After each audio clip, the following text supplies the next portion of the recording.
Assalamualaikum warahmatullahi wabarakatuh. Saya Muhammad Afif dari kelompok 4. Dan saya akan menjelaskan tentang video konten saya yang akan saya buat di Instagram dan teman-teman kelompok saya. Pertama-tama pemilihan tema. Nah, pemilihan tema di sini kami memilih tema edukasi tentang sejarah. Nah, kenapa kita memilihnya tentang sejarah? Hal ini kita untuk membalut sejarah tersebut menjadi estetik, relevan, dan sangat menarik. Nah, alasan mengapa kita menggunakan pemilihan audiens edukasi sejarah saya akan jelaskan di slide berikutnya. Nah, yang pertama, platform yang saya gunakan adalah platform Instagram. Kenapa Instagram? Karena kita menggunakan target audiens seperti Gen Z. Nah, akan jelaskan di slide selanjutnya.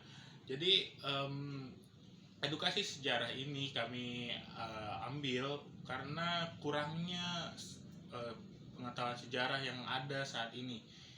Jadi kami ingin membalut semuanya menjadi estetik, relevan, dan sangat menarik bagi kalangan Gen Z. Baik, selanjutnya ada nama akun. Nama akun di sini adalah Jejak Nusantara. Hal ini kita ambil karena sejarah yang kita akan bahas adalah sejarah Indonesia, di mana sejarah-sejarah Indonesia ini memang cukup menarik, di mana ada beberapa sejarah kelam, bahkan sejarah yang baik, bahkan sejarah-sejarah unik yang belum diketahui para Gen Z.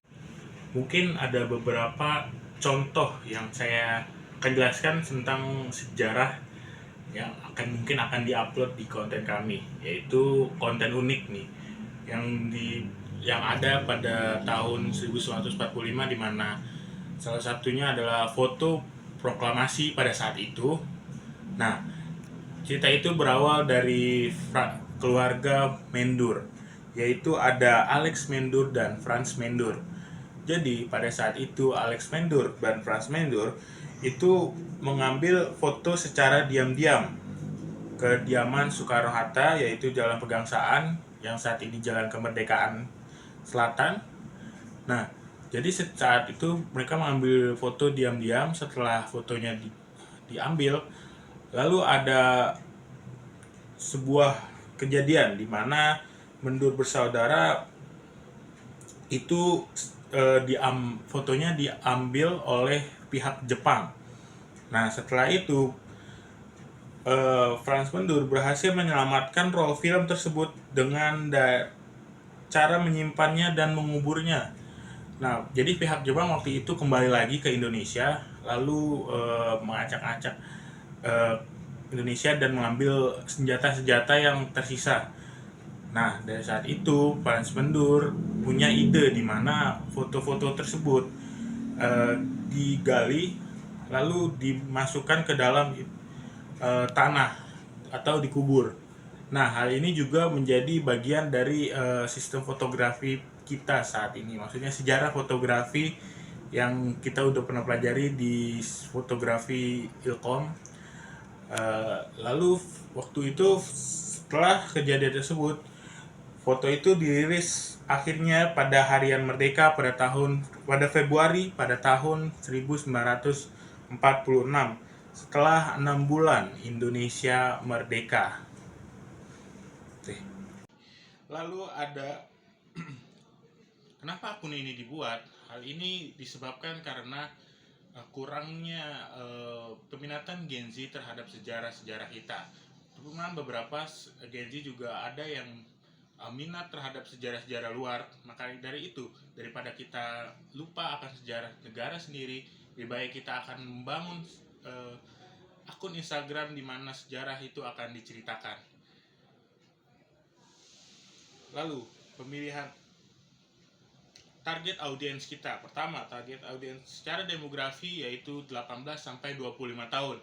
Hal ini diambil karena berdasarkan Gen Z, umur Gen Z saat ini. Nah, mengapa 18 sampai 25 tahun? Karena beberapa sejarah-sejarah itu masih sangat dilupakan oleh umur-umur sekarang. Lalu ada psikografis, di mana beberapa Gen Z saat ini memang sangat membaca dan segala macam. Cuma beberapa Gen Z ini sulit banget buat membahas tentang sejarah-sejarah.